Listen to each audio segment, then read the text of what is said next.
Well, good morning, everyone. The name of this talk is Coffee and Conversations, but we've got so many students here, we've known that we should put it the other way around, conversation and then coffee. So you'll have to do your work and then we'll make sure that the coffee is here for you.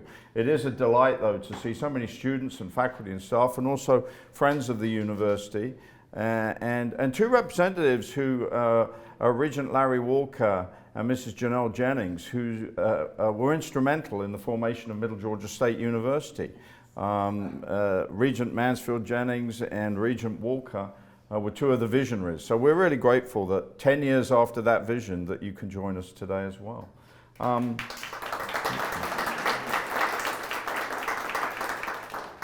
I do want to say that we're going to skip through 100 years of history, but at the outset I think a more personal reflection is called for. The people of Ukraine are suffering terribly. And it is clear that the invasion and the war in Ukraine is dissolving into what I will sadly share in a moment with you is a pattern all too familiar in the 20th century. So I'd like to start with just a few moments of silence in which we think of the people of Ukraine who are suffering at this point.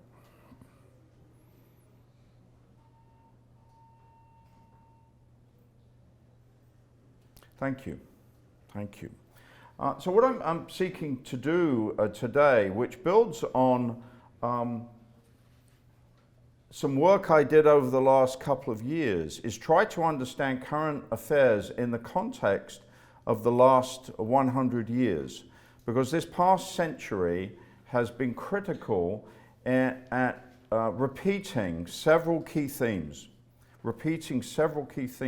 And while what is happening today can be observed all too readily on TV and social media, and we have immediate access to the war in Ukraine and its horrors, there is a sense in which it's also valuable to try and look at, well, how has Ukraine ended up in this situation? That's the purpose of what I seek to do today. And there will be a time for some questions at the end, and maybe that will also be a time when please help yourself to coffee and cookies and we can have a more general conversation. When we do have questions, please speak loudly.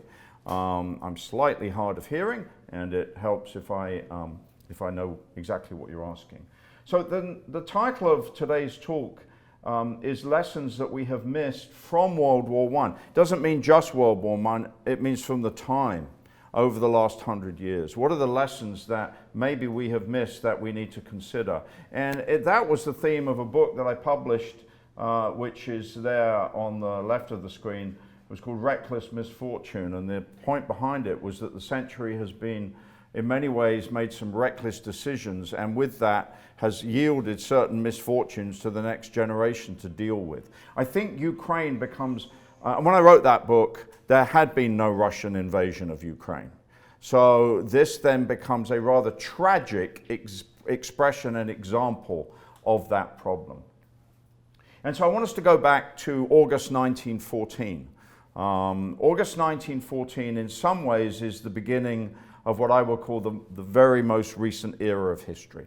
It is the start of the First World War, after what had been essentially 100 years of peace.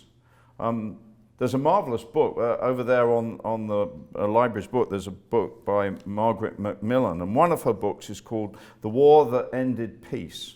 The War That Ended Peace. And really, until 1914, Europe had been stable. But it had been stable because it had an equilibrium of two considerable masses of power that was somehow kept in balance. And then that fell apart. And I don't want to talk about the causes of the First World War. I want to say that the word Ukraine means borderland. It means borderland. That is the name of the country. It does not mean the homeland. It does not mean in the heartland. It means on the edge, on the border. And think about that precariousness with any border. Think about how humans behave around borders. They become places of tension. So the word itself refers to somewhat of a kind of tense environment. And at that time of August 1914, Ukraine was divided into two separate provinces, two separate regions, each of which were on opposite sides of that power balance of the 19th century. The western provinces, those were part of the Austro-Hungarian Empire. And the Austro-Hungarian Empire was part of what we now know as the Triple Alliance of Germany, Austria, Hungary, and Italy. The Triple Alliance. And in the First World War, that obviously, they become known as the Central Powers that we go to war with, that Britain goes to war with, and eventually the United States goes to war with. On the other hand, the eastern provinces are part of the Russian Empire, and at that time, the Russian Empire was our ally. We were in the Triple Entente, as it was called, and a sort of an understanding, not as strong as the alliance, but an understanding that Britain, France, and Russia would aid each other in the event of war. So Ukraine is already part of a separation of power, and on the same day that Great Britain entered the war, August the 4th, 1914, the Union for the Liberation of Ukraine declares a nationalist independence in Ukraine. So the First World War triggers immediately, on the same day, the belief and the hope that Ukraine can be an independent state and no longer subservient to East or West. So let's start at that moment in history.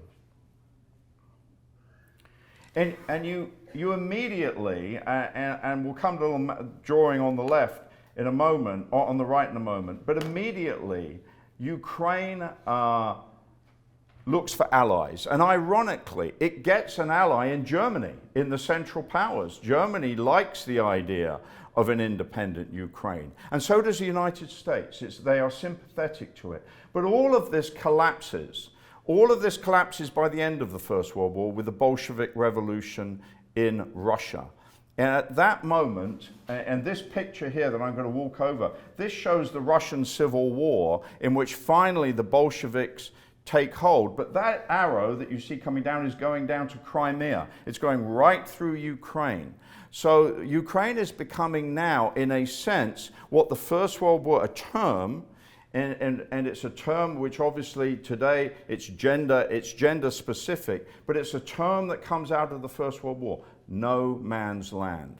No man's land referred typically to the area between the trenches facing each other of the Allies and the Central Powers. The area between was no man's land.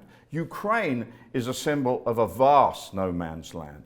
It's being fought over by the end of the First World War, and the Bolsheviks under Lenin and Trotsky are prevailing and now incorporating Ukraine within what is an emergent Union of Soviet Socialist Republics, or the USSR. And really, this treaty, which the book over there by Margaret Macmillan is about this, the Treaty of Versailles, this is a pivotal moment. The Treaty of Versailles, with historical insight, was one of the great problems of the 20th century. It seemed, although the people that devised the treaty were thinking that they were creating a new stability in Europe, they were not. They were actually causing further instability. So you get in the Treaty of Versailles the shattering of hopes of an independent Ukraine. Ukraine is divided into 3 different regions. It is separated under Polish rule, Romanian rule, and Russian control. So that fleeting hope in 1914 of an independent, sovereign Ukraine is destroyed just 5 years later by the Treaty of Paris, of which we were all signatories to it. It is, interestingly, the only treaty, international peace treaty, that the United States never has ratified. It did not ratify it. President Woodrow Wilson was unable to get support for it. But the treaty set the scene, I don't think just for the Second World War, I think for the next 80 years, next 70, 80 years. The Treaty of Versailles sets things in motion, which we'll see in a moment, lead through the rest of the century.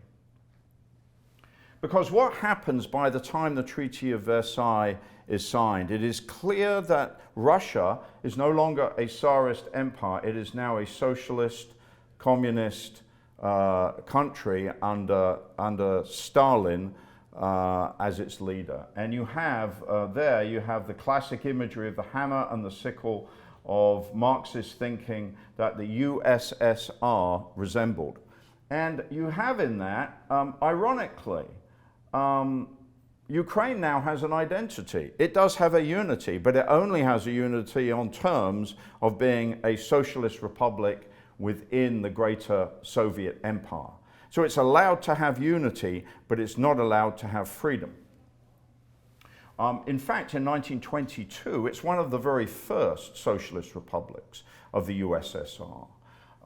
And at this point, Stalin makes sure that any sense of a free nationalist Ukrainian spirit is crushed. In fact, one of the great Stalinist horrors of the 20th century is that Ukraine, as you may know, is known as the breadbasket of Europe and Eurasia. It produces 40% of the world's wheat.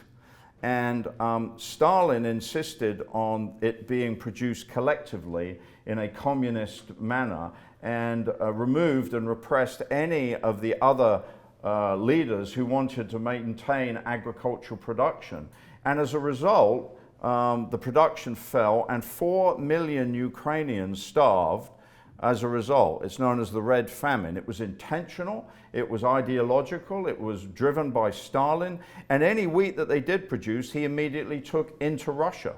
So it was a cruel period in which, in the 1920s, the Ukrainians suffered greatly at the hands of Joseph Stalin. By the time we reach the Second World War, and we're leaping obviously through decades here, this borderland state moves back and forth between East and West once again.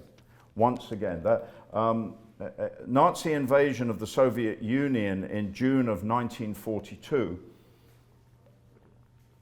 June of 1941, I should get my year right on that, means that now Ukraine is under Nazi rule. Now, think about here is important. We in the West have become familiar with plurality, with diversity, with difference of views. When you're talking about two totalitarian worldviews, communism and Nazism, there's nothing in the middle. These are two absolutist worldviews. And the Ukrainians are pulled between those two extremes.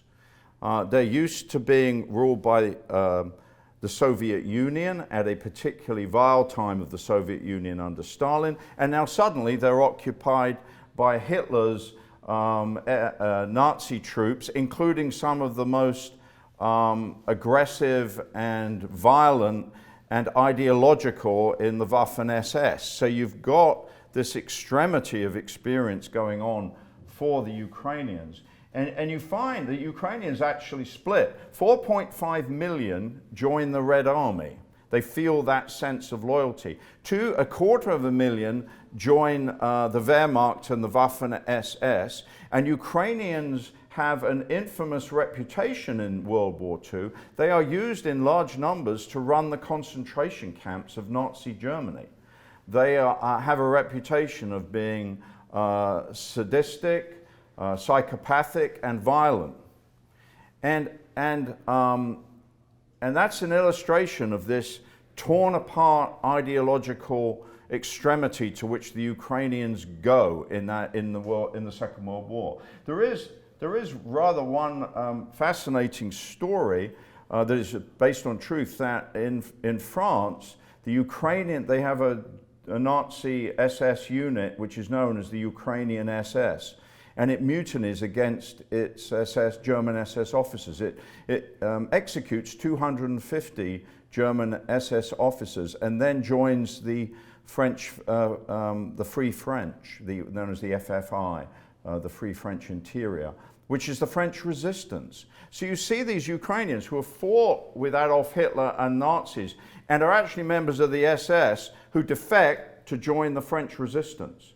This is the kind of movement that the Ukrainian people experienced in those years since World War I through to the end of World War II.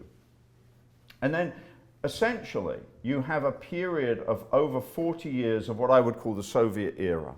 The Soviet Union is stabilized, Stalin is finally dies in 1951 and is replaced by Khrushchev, who privately denounces him. The Soviet Union moves into a pattern that those of us growing up in the 20th century are more familiar with. Hardline leaders, but it is a nuclear power. It's a balance against what it sees as a threat from the West, and we have what you and I know, or many in the room would know, as the Cold War. The Cold War between the West and the East. And what is Ukraine's status? Well, it now reverts to being a stable Soviet Socialist republic. It's loyal to Moscow. In its eastern provinces, it is populated by Russians, by ethnic Russians, people who speak Russian, who think of themselves as Russian, who see their loyalty to Mother Russia. Whereas in the West, it is populated by ethnic Slavs, who feel more in common with Poles, Romanians, Hungarians. So you have this ethnic divide, even though you have the footprint and the pressure from on top of one country, a Soviet republic. And for 44 years, this continues until we reach this event. Many of us remember this, November the 9th, 1989. And the phrase I've got there, the end of history, was a powerful scholarly phrase that an academician, Francis Fukuyama, used about the fall of the Berlin Wall. His argument was that this was the triumph of liberal democracy. This was the end of the old order. This is, in a sense, the end of history. It's over. The West has won. Democracy has prevailed. Capitalism is the ultimate form of how people should work. And this became a popular view in the West, that we somehow won the Cold War and that the Soviet Union and its Eastern Bloc countries somehow lost the Cold War. And I think that is a price we have been paying since. It was a poor judgment to see this as the end of history. Now, those of you who lived through this era will remember the name of Mikhail Gorbachev. He was the great reformer. He's still alive today, but Gorbachev was the last president of the Soviet Union. He had two words that, most of us in the West didn't know how to speak Russian, but there's two words that many of us knew, glasnost and perestroika. Openness and reconstruction is how they loosely translate. He was about openness. This was a different vision of a Soviet Union. He is a hero in the West and he's despised in Russia because this era led to the collapse of the Soviet Union. The fall of the Berlin Wall happens, but this bit at the bottom, which I put an exclamation mark, is a kind of interesting moment. I think I'm going to use the map at this point. I wonder if it's too small, but we won't use the map. Yes, we can. I'm going to shout, okay? Here's Germany, but if you notice, you've got Austria and Hungary here. This is the old Austro-Hungarian Empire. In the years before the Berlin Wall fell, Austria was part of the West, and Hungary was part of the Soviet Empire. And 4 months before the fall of the Berlin Wall, the old Austro-Hungarian people on two sides of the Iron Curtain, they decide to pull down their wall, their Iron Curtain, which is made up of minefields and barbed wire and machine gun posts. And what happens is that East Germans figure this out. They figure out very easily in the polls that they can drive down here into Hungary, which is still a communist country, drive across into Austria, and drive back up and spend a vacation with their families and their friends that for 45 years have lived on the other side of the divide. So you have this remarkable moment in the summer of '89. This event of the fall of the wall is probably partly dependent on the fact that hundreds of thousands of people in the East took advantage that the fact that the old Austro-Hungarian relationship, they dismantled their wall and people drove down. And that is a story that is not often remembered. We remember this story. We don't remember the fact that already hundreds of thousands of people have been reunited with their loved ones in that summer vacation of 1989. It premised the end of the collapse of the Cold War as we knew it at that time. And in both these instances, this comes not because the politicians want it to happen, it comes because the people make it happen. They decide to do it and pressure the politicians. So what we have, and this is a picture from 1919, but what we have in 1989 in one sense brings a conclusion to the story of 1919. We have a new Europe and a new Eurasia in 1989. It is, in many senses, the bookend of the First World War. The bookend of the First World War did not end with the Treaty of Versailles. It went on through the 20th century, but by 1989, we've resolved several key questions. And amazingly, and maybe in a way that was too rushed, these countries here, I'm going to go back to this map, that belong to the Eastern Bloc, the old former communist countries of Hungary, Czechoslovakia, Romania, Bulgaria, Slovakia, and so on, they moved quickly into the Western sphere of influence. They joined NATO and they joined the European Union in large numbers. In large numbers, they went west. So, you know, I regularly go back to Britain. 3 weeks ago, I was in France. You see trucks going by with Hungarian, Polish, Slovakian, Romanian number plates and showing the members of the European Union, but showing which country. That was unimaginable before 1989, unimaginable. But they moved west. The only two countries that Moscow was certain, three, they were not going to permit to move to the west. In the north, Belarus. In the middle, Ukraine. And in the south, Georgia. Those countries were going to be the remaining Russian buffer against what it saw as Western interference and Western threat. Was the West threatening Russia? I don't think any Western politician would claim it would press the button and go first, but the Soviet people had experienced great threat. The Russian people in the 19th century had been invaded by Napoleon. In the 20th century, Adolf Hitler had invaded Russia. The Russian experience is the West is to be feared, not to be trusted. Feared and not to be trusted. Whether we have earned that or not is a moot point. Sometimes how people feel is not dependent on how you necessarily have responded or tried to relate to them. They have their own choices that they make. So we have by 1989 a new Europe and a new Eurasia. And we do have, for a moment, we have Ukrainian independence at last. That's why I say it's the bookend of the First World War. We have Ukraine, it's no longer a Soviet socialist republic. The Soviet Union has fallen apart. There is now the Russian Federation instead. It is no longer a communist government. It's back, though, to its borderland. The name Ukraine, I said at the beginning, means borderland. It's back to that. Look at it. In 1989, Ukraine is not in the Russian Federation.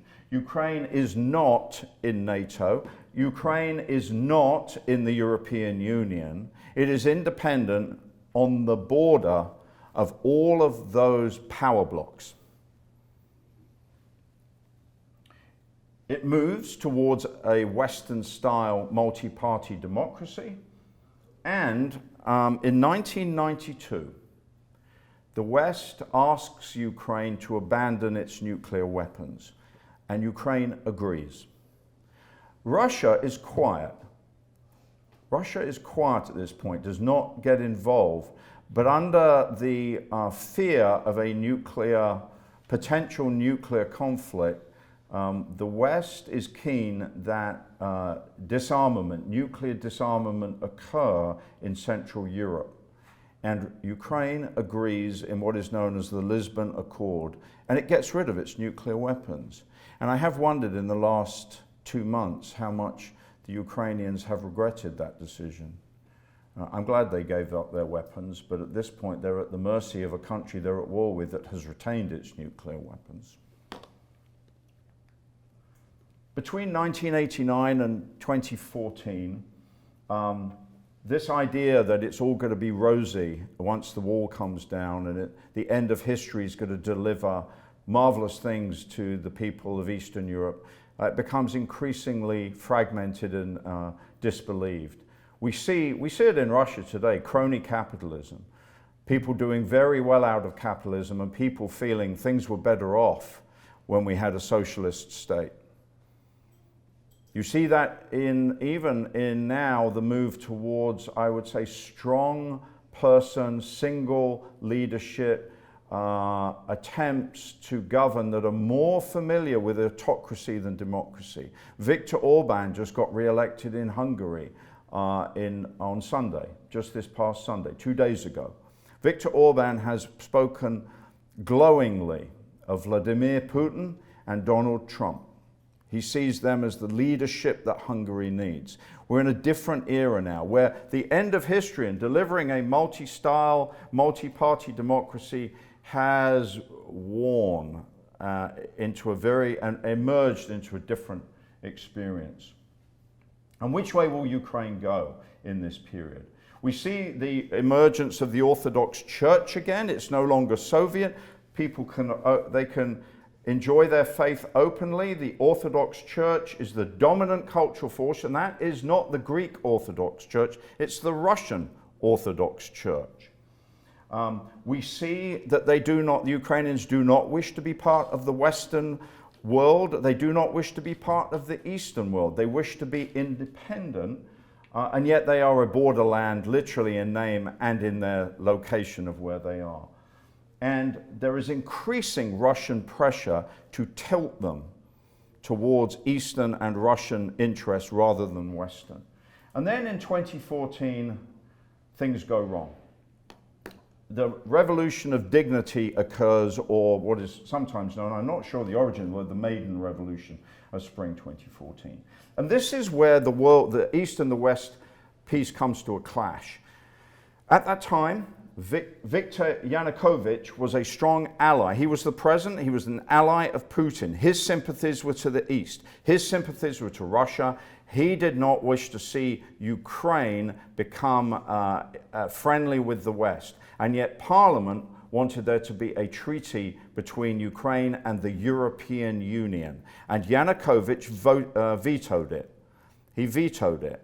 And when he vetoed it, Parliament voted by 328 votes to 0, with 25% abstaining, to remove him from office. He was impeached and he was removed by Parliament because Parliament wanted Ukraine to be in a treaty and in strong relations with the European Union. And Yanukovych would not let it happen, or felt that Putin would not let it happen. In this revolution, it's a peaceful revolution. There you have an image of it. He is removed from office and Poroshenko is put in its place.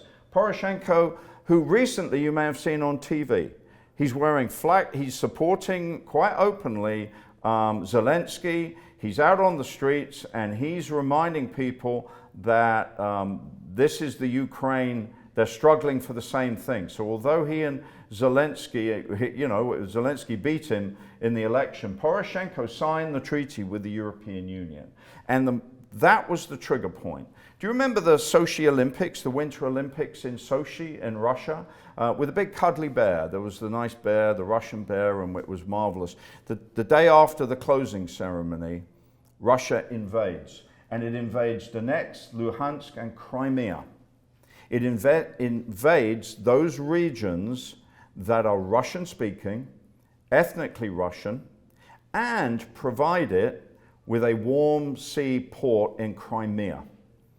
Russia is claiming that it's helping its oppressed people back into, it's protecting them. It's protecting ethnic Russians. But the moment that the Olympics finished, Putin invaded and essentially got away with it. And when the Olympics finished in Beijing just two months ago, I said to my wife, they're going to finish, there'll be a closing ceremony, and Putin's going to invade the Ukraine. He did it exactly again, waited for the Olympics. It was so predictable what was going to happen. This is where's the, if you look at your map, we'll get a bigger map next time. Okay, this one. Here we go. This is Crimea here. This peninsula, which is almost in the shape of a diamond, is Crimea. And these are the regions over here of Donetsk and Luhansk. It's known as the Donbass region. And now this is where, since 2014, Russian troops have been occupying, or more commonly, supplying Russian ethnic separatists with the arms and the training to stage a low-level constant civil war. This has been going on. Here's Mariupol, which you see in the daily on the news images.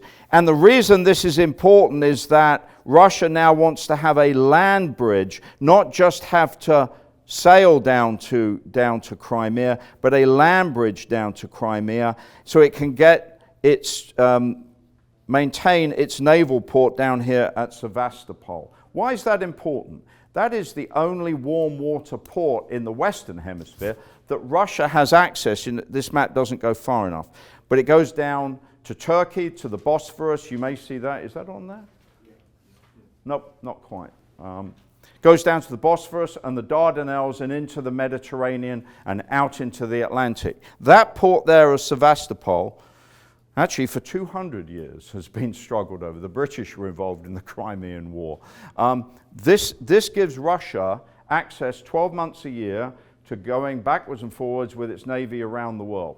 There are other two main, I've been to one in Murmansk. Murmansk and Archangel are way up in the Arctic Circle and are frozen out, which is why the Russian ice cutters are some of the best ice cutters, because they got used to cutting through the ice to get their ships in and out. This is much easier. You've got 12 months in the year when you can travel where you want with your navy. 2014 is when that Russian patience ends. The low-level war has been going on. Crimea has been guaranteed. I just mentioned that. And in April of 2019, just 3 years ago, a new generation is elected. Vladimir Zelensky. He's a professional comedian.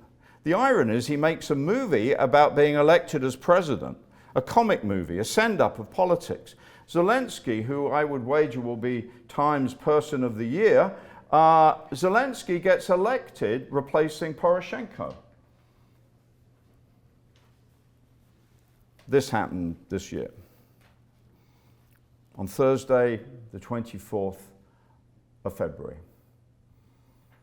Putin made the decision to invade.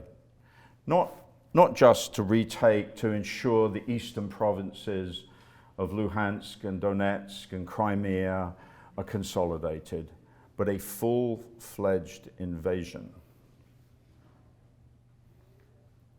Before I get to that, I am not a veteran, and I am not trained and experienced in military affairs. I would say, as I believe an educated observer, this campaign is not working out for Putin as he considered it would. It is going very wrong. That is actually something the West needs to keep an eye on. That is an unstable, it's a plan that's gone wrong. And when a plan goes wrong, what's plan B, C, and D?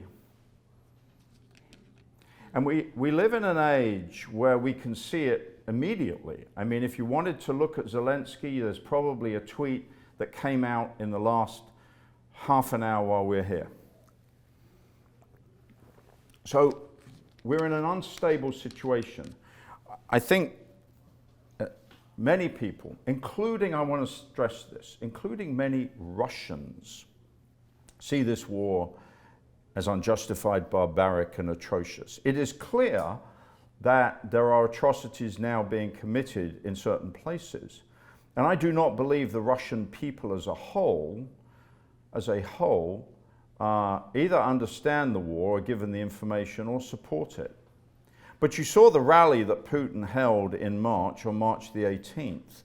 in which he was in a soccer stadium, and it was like a big nationalist rally in which everyone is supporting their strong man in what he says is a threat to them, and the taking back what is historically theirs. This talk has been about why would he even think that it's historically theirs? But you can see this has been a painful 110 years for the Ukrainian people, a very painful. It's not just painful today or this year. They've experienced, and in some ways even inflicted, pain over those 110 years. So there are several lessons I've got from this that I think, if we want to look at a historical perspective, the current war in Ukraine raises, for me, 8 issues, and we'll finish with this. I'm going to have to go here because I can't see them, actually. Let me see if I can see them here and don't have to go over there. Nope, it's too small. I'm going to have to come over here. Haha. First one, I've got a glare on it, so I can't want to get them in the right order. The borderland, Ukraine. I've said it earlier, the borderland is not the homeland. You're living on the border. That is the very essence of the Ukrainian experience, identity, and maybe culture. And a border is a place that human beings have always moved their borders and shifted their borders. They really don't stay forever. They do change. And they typically change in a way that's ugly and painful. The second at the top lesson, this is about empire and independence and the reframing of how empires change, fall apart, and what happens to the people within those empires.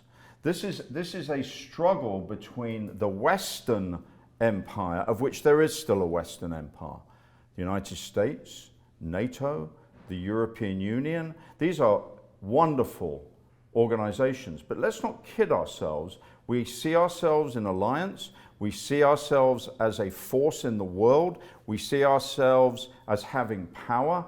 And in a way, that is the soft, acceptable, publicly condonable view of what an empire tries to do. The Roman Empire, it's no mistake, it was known as the Pax Romana, the peace of Rome. It didn't feel very peaceful in the 400 years to those people that were subjugated by it, but the purpose behind it was to bring peace to the world, the Pax Romana. This issue at the moment is Ukraine going to be in the Eastern Empire, which is what Vladimir Putin wants to rebuild in Russia, or a Western worldview? So we're left with this 110-year question resurfacing yet again. The third box is the mastery of Europe. The Second World War was all about trying to resolve who are the masters of Europe. Actually, 110 years after the First World War, it's clear that now the mastery of Europe is ironically what those two wars struggled to stop. It's Germany. We have great hope in Germany, and if you want to read a really great article, read a great article in the Atlantic on Angela Merkel, who just stepped down. Another reason why Putin waited. He thought the West is in a period of transition, now's a good time to go in, when Angela Merkel stepped down. The mastery of Eurasia is a different question. Putin is trying to reassert that Russia is the dominant superpower of Eurasia and has the same respect or fear of the Soviet Union and the old 19th century Tsarist empire. In other words, he's an old-style imperialist in a modern suit. And this is part of where Ukraine finds itself, torn between conflicting worldviews and conflicting world powers. I think the box on the right says that we are still living in a period in which our stories we tell ourselves are strong. We're still telling ourselves that we won the Cold War. Putin's still telling himself that Russia has been humiliated. These narratives we hand on from one generation to the next. We hand these stories on. We're very resistant as people to have them challenged or reframed, which is why, do we have any history students here? No, well, it's impressive that we've got a whole load of mathematicians that wanted to come in the room. I don't know, but there's a whole load of students here. But history is about having the evidence and argument to look critically not only at the other but at oneself. And how did we get to where we are?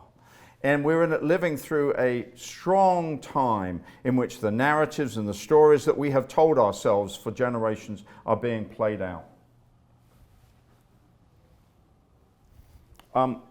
The box on the left actually puts in, I put it in only as an illustration, it says Tucker Carlson. You may have heard of Tucker Carlson. At this moment on Russian TV, the #1 show in the evening, today, is the Tucker Carlson show. He's a hero of the Russian people. How did we end up in a situation where an American apparent newsreader, but the law courts, when he's defended himself, says he's an entertainer, is taken seriously? Sergei Lavrov, the Russian foreign minister, said last week, I heard him say, there is no Western media that can be trusted, none, except for Fox News. These are interesting times of disinformation, misinformation, manipulation, of tweet storms, fake news. We thought the digital age would bring a world, and remember when it was called the information superhighway? We were all going to learn so much more about reality. Instead, the stories we have been telling ourselves can be manipulated instantly, shared instantly, reinforced instantly. So what we saw in the Kyiv suburb overnight, those tragic pictures of civilians that had been brutalized, murdered, and executed, clearly executed, is today in Russian media being immediately shown as Ukrainian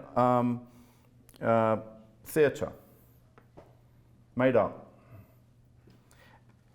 And whereas there's once those stories would take a long time, those are now immediate and instant. We live in a time where, and it strikes me, if you're a student or a faculty member here, that is the purpose of why we are scholars at this university, to distinguish between what is fake and to distinguish between what is true. And by true, I mean has evidence, has reason, has argument, has values built into it. That is what Western democracy has for centuries sought to express and to deliver.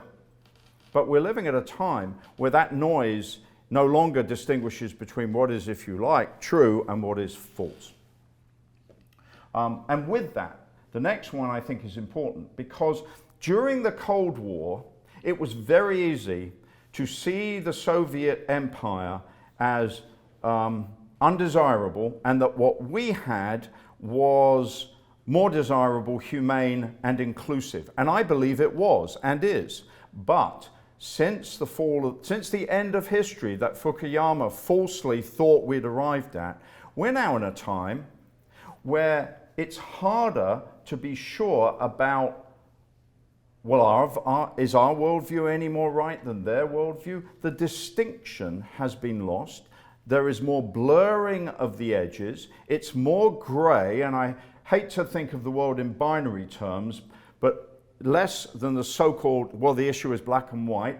No, it's not now. We are finding that the distinctions and the values of democracy are increasingly questioned within democracies themselves, and alternative versions, which are not Marxist, but alternative worldviews, are being offered as this is better for society. And let's just start with Sunday's election of Viktor Orban. Orban claims he is a marvelous example of democracy. Many of us would say he's not a marvelous example of democracy. We're in a much more unclear view. Maybe we were naive in the Cold War. Maybe we were always naive and a little innocent and ignorant. But now we're in a difficult place in which identifying what are the core values that we need to hold on to has become something of a battle, and a battle within the West itself. Two more, and then I promise I'll stop and we'll take questions, and I think we'll have coffee. I hope we'll have coffee. We do have coffee. I can tell you, I'm going to have a cup of that coffee. The last but one box says total war. Total war. What you saw overnight is an example of total war. Civilians being killed, children, elderly, women being killed, being murdered. Yes, it's total war. It is not new. There's a word that in World War I, Germany developed this word. It means war socialism, Kriegssozialismus. It was the idea that to wage war in the First World War, it wasn't just the military, the combatant, the warrior that would wage war. The whole society would wage war. Everybody would have a mindset, a role, an attitude. It was war socialism. It was shared amongst all. And this is what the First World War was. Whole nations realized we have a role to play. I've even got a rather quaint but silly little card on my fridge, underneath the fridge magnet, that the British government and the King put out in the First World War. Support our troops. Don't take alcohol on Mondays. They suffer, so must we. What a absurd. It says actually don't take alcohol on Mondays. Not don't drink, but don't take alcohol. This was an example of this. We're all in this together. Well, in a way, total war is very good. If you're inside, we've all got a role, civilian, combatant, government, public, we all have a role. And so do they. And if we are all fighting this war, all of us, so are they. And it makes it much easier to justify we need to bomb entire cities. We need to kill 47,000 people in Dresden overnight. We need to firebomb Tokyo and destroy more Tokyo citizens in World War II than in the Hiroshima explosion. It becomes very easy to abandon the distinction between the warrior and the civilian. You're seeing it in Ukraine. Total war, war socialism. And that is a feature throughout the 20th century. Throughout the 20th century and the 21st. And finally, I do want to come back and encourage you to vote. Why vote? Because the election of the people in charge changes history. People do change history as a whole. The Austrians and Hungarians deciding they wanted to take down their barbed wire, they did that. But at the same time, Vladimir Putin is waging war because of his choice in Ukraine. And maybe a few hardliners, but he made the choice in the way that Winston Churchill hung out for Britain not to negotiate peace with Germany in World War II, in a way that Adolf Hitler was determined to wage war and to conquer Europe. Individuals count, and we need to hold them accountable, because without that, they can wreak great misery and suffering and change the course of history. And while the people are the ones that typically may endure it and suffer it, the leaders are the ones accountable. One leader particularly has caused great turmoil and great suffering in this year, and that's Vladimir Putin. Another leader I think we see as courageous, brave, and brilliant in his communication to the world, and that is a similar name, but Volodymyr Zelensky. Two individuals, and I know which one I have respect for. With that, there's lots you can read about the Ukraine. Excuse me? Some of the students have an 11 o'clock class, so can they get their Class? Yeah, at 11. Okay, you've got class at 11. I'll be done in 2 minutes. So you're welcome to get up and go now if you want, but thank you. If you want some further reading, there's a lot at the moment. There's 33 articles in the New Yorker and in the Atlantic. There's a whole section on it. There's some great books. And finally, thank you for listening. Do you have any questions? Please allow me to pass the mic to you. I do apologize for the delay. The coffee and refreshments have been delivered. And I hope that you will partake. But if you have a question or a comment so that we can continue the conversation, please allow me to pass the mic. Why don't I tell you what? I also got. Please help yourself. Where is the coffee? I've been looking at it. Kind of. Ah, over there. Thank you. Thank you. Good to Okay. Yeah. Dr. Blake, thank you so much for this wonderful talk. I just thought that I'll take an opportunity to ask this question as someone who was raised in the former Soviet Union. Okay. So you travel to Europe a lot, and do you see maybe or talk to people who are worried about countries such as Serbia, because it has pro-Russian politicians, and Moldova is kind of in a very similar situation as Ukraine. Yeah. And so that's really worrisome. And my second and last question is, do you see the role of Brexit in Ukraine invasion as being is playing any role essentially? Because now the true master of Europe is truly Germany, but we had United Kingdom to be part and still part of Europe, but officially we exited EU. So Well, let me take those two questions and deal with them briefly. The gentleman refers to Moldova and Serbia, or the former Yugoslavia. And yes, those are also like Ukraine. They are not in the European Union and they're not in NATO. And certainly Russia would like to see those as areas of influence. They're further to the west. And the irony is that the Balkans, what Serbia is in an area typically known as the Balkans, that was the reason that Russia and Austria-Hungary went to war in 1914. The Balkans was the point, the flashpoint of the First World War. Those are examples of nations that I think could still be subject to being pulled east or west. I do think that Latvia, Estonia, and Lithuania are clearly now Western, and at this point they are safer than they have been in the last 25 years, because NATO's reassertion of Article 5 means if there's so much as a Russian step into that, that would trigger Article 5. So I think the Baltic states are secure. As for Serbia and Moldova, that will be something we will see. At the moment, this war has gone so badly for Putin that I suspect he has no thoughts yet of how that would unfold. And the second question was about Brexit, that decision by Britain to leave the European Union. I think Brexit is very, very loosely linked. I don't think it featured into Putin's rationale about why now. I think what Putin has been seeing for the last 10 years is a West that is fragmented and disunited and not in agreement. When the Soviet Union fell, Russia and the Soviet Union was weak, disunited, not strong, and the West was strong. In the last 33 years, that has done a 180. The tables have turned. He saw Russia as strong and the West in disarray. Brexit is an example of that disarray.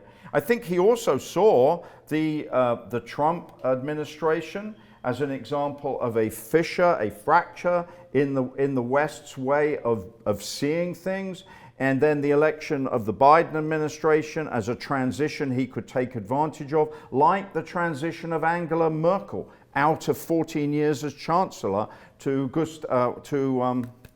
see, there you go. I don't even have it. Schultz, thank you.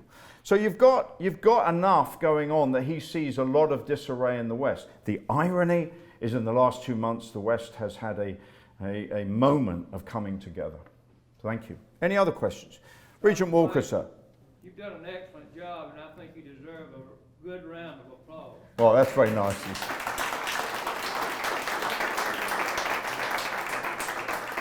And if there's no other questions, I think Regent Walker has just cued us for a cup of coffee, don't you? Yeah, Janelle. How do you think Putin is going to react now?